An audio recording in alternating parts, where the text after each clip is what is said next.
In this video, I'm explaining the relevance of the sub-dimensions of the domain dimension agreeableness, the major dimension agreeableness. And that's a complicated thing because I explained it earlier in the video on the major dimension. Agreeableness is a complex one. I can't make it easy for you, but it's a very interesting one also. As I explained earlier, to summarize the essence, high scores on agreeableness mean that you're really very empathetic on the cognitive side, understanding others, especially if the perspectives and ideas of other people or team members are different than yours. You're also understanding their emotion, why they are annoyed. You're very trustful also, which means that you need this for knowledge sharing and knowledge creation in teams. We call it creating of shared multidimensional models. We create shared ideas and converge them into a model.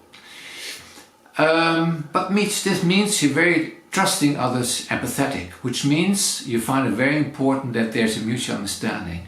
And this has a negative influence on your entrepreneurial authenticity. You're a little rebellious. People with low scores on agreeableness, well, they're a bit rebellious. They don't have too much, they want to go their own way. They want to strive for their own ideas. So it has the big advantage if you're lower on agreeableness, that you really have this wild, disruptive, innovative ideas. Disruption means really something new, hampering the success of other ideas. I told you before the example, very famous example is WhatsApp killing SMS. To put it very cruel. Lower scores mean a big authenticity, disruptive ideas, being very innovative, don't lean too much on group pressure, but has the disadvantage when your knowledge has to be shared into a team, when you have to create the synergy of ideas and have to solve vision problems or vision conflicts. Then it is a disadvantage. Then you need, of course, cognitive, emotional empathy, openness for feedback. But there's also a lot to be said on the detail. Well, let's go into the dimensions. The first one is trust. If you're lower, your tendency to trusting others is lower, which means you want to trust your own ideas, not of others. But I told you before, it has these typical disadvantages. Lower trust scores make it difficult for you to share ideas, to get a synergy, get this intellectual synergy, get this going. But high trust means you find it important to trust others, which means that you don't lean on your authentic ideas. So with high scores, take care that you are authentic. What do I believe in? And don't lean too much on others, on the ideas of others, or find it important that others will enjoy your ideas. Try to be rebellious.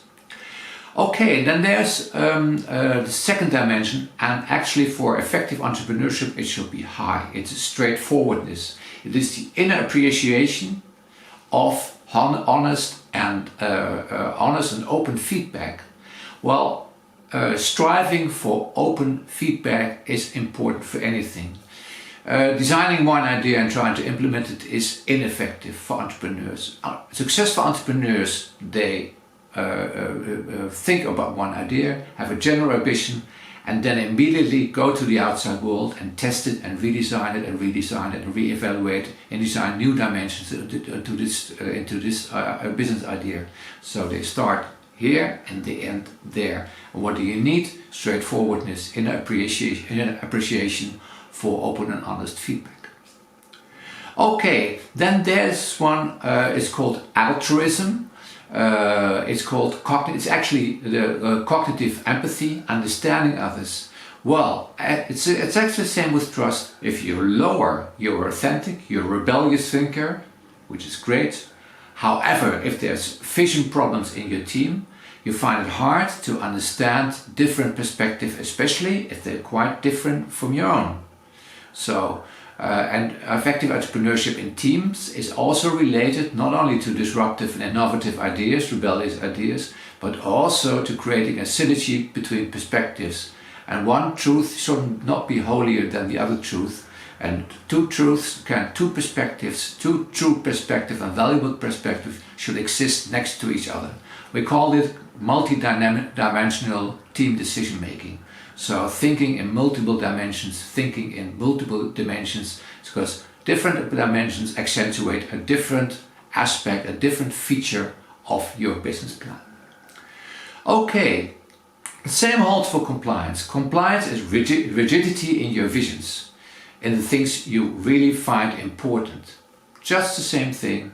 Law makes you authentic, makes you rigid, which has a huge disadvantage if you have to share knowledge, and especially if your entrepreneurial plan has to be implemented and you gotta integrate the feedback and the social signals from your into your implementation plan. Make it better by.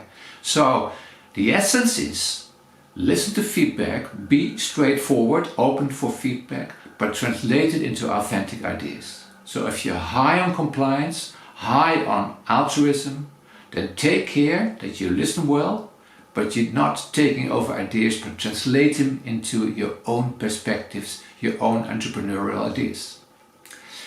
Okay, then there's one, modesty. Well, actually, to be honest, higher scores of modesty are a pity.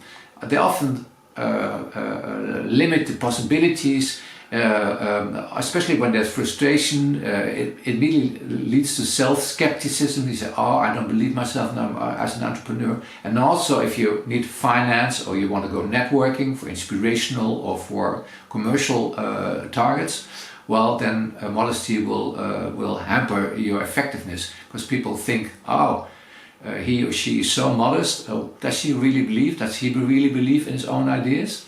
So often you express this doubt, and that should be into an entrepreneur. Yes? So think about it, and maybe ask a good friend, or if you have a business coach, ask him to coach him on this issue.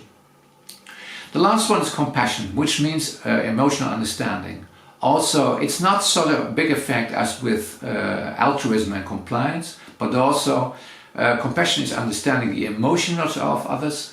Especially if you're low, it has a disadvantage for entrepreneurs, because you should understand the emotions of customers, especially if they're annoyed. And if you're low, you find it hard why their emotions are so different than yours. So you really got to sense yourself, understand the emotional side of, like for instance, they're not really satisfied. Take two. And understand, so you understand the emotional side. Understand the emotions which are far from your emotion. Yeah? Try to detect them, try to understand them, and also summarize the emotion and check them. Especially if the emotions are not verbalized, people don't express it, but they look skeptical. Yes? Then you got to say, well, there's a skeptical vision in your eye. Do I understand that you're not really enthusiastic? And enthusiastic is a good word, yeah, you're going to need. Okay, these are the dimensions of the world, of the dimension agreeableness.